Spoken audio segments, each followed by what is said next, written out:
Assalamualaikum warahmatullahi wabarakatuh. Perkenalkan, saya Rahmawati dengan NIM 2201026266. Pada kesempatan kali ini saya akan membahas tentang Hanashi dalam pasar persaingan sempurna dan Mitsubishi dalam pasar oligopoli untuk memenuhi tugas mata kuliah ekonomi manajerial yang dibimbing oleh Bapak Burhanuddin SMSC. Kita akan melihat bagaimana kedua perusahaan ini dapat dikategorikan dalam jenis pasar yang berbeda berdasarkan karakteristik masing-masing industri, kelebihan, serta kekurangannya. Pertama-tama saya akan membahas mengenai Hanashi dalam pasar persaingan sempurna. Sebagai produsen kosmetik lokal, memenuhi beberapa karakteristik pasar persaingan sempurna khususnya di segmen produk seperti sheet mask atau body lotion yang dijual secara massal. Alasan utama Hanashi masuk ke dalam pasar persaingan sempurna adalah yang pertama, banyak penjual dan pembeli.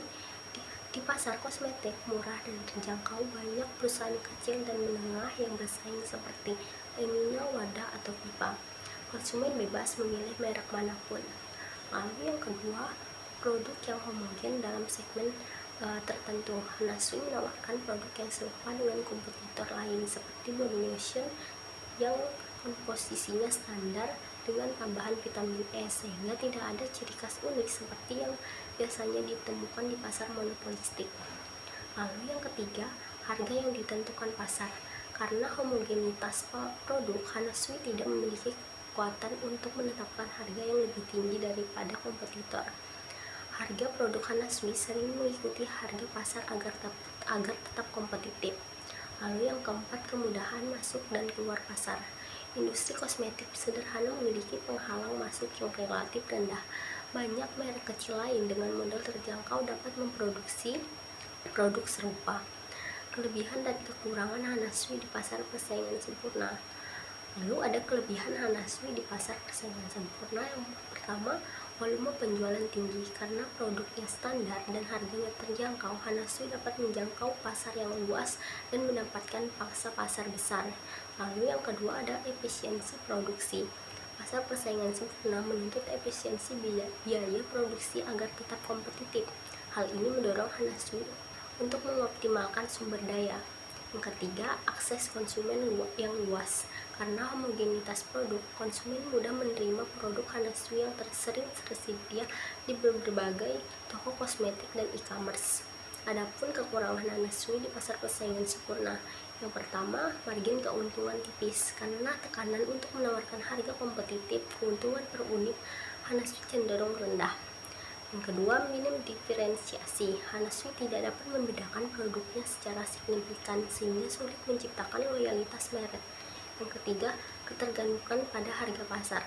Dengan harga pasar yang ditentukan oleh dinamika permintaan dan penawaran, Hanashi tidak memiliki kendali besar atas strateginya. Lalu, saya akan menjelaskan mengenai Mitsubishi dalam pasar oligopoli.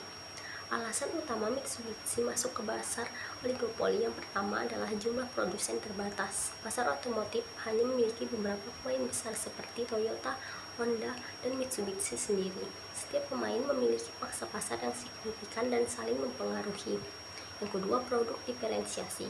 Mobil Mitsubishi menawarkan ciri khas seperti efisiensi bahan bakar, teknologi hibrid, dan desain SUV yang tangguh yang membedakan dari merek lain. Yang ketiga, hambatan masuk tinggi. Industri otomotif memerlukan investasi besar untuk riset dan pengembangan, infrastruktur produksi, jaringan dealer, serta memenuhi standar regulasi membuatnya sulit dimasuki oleh pendatang baru. Yang kedua, intervensi. Keputusan harga, inovasi atau strategi pemasaran oleh suatu perusahaan, misalnya diskon besar dari Toyota, mempengaruhi strategi Mitsubishi dan pemain lain. Kelebihan Mitsubishi dalam pasar oligopoli. Yang pertama, kemampuan menentukan harga. Mitsubishi memiliki pengaruh untuk menentukan harga produknya, terutama untuk model unggulan seperti Pajero Sport, meskipun masih mempertimbangkan harga pesaing. Yang kedua, skala ekonomi.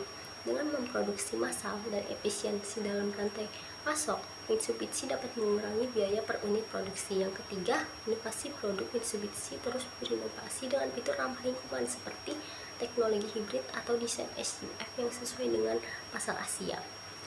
Lalu ada kekurangan Mitsubishi dalam pasar oligopoli. Yang pertama, persaingan ketat. Mitsubishi harus bersaing dengan inovasi dari Toyota, Honda, dan lainnya yang seringkali anggarannya lebih besar untuk riset dan pemasaran. Yang kedua, harga dipengaruhi oleh kompetitor. Dalam pasar oligopoli, perusahaan tidak dapat menentukan harga secara bebas karena harus memperhatikan strategi harga pesaing.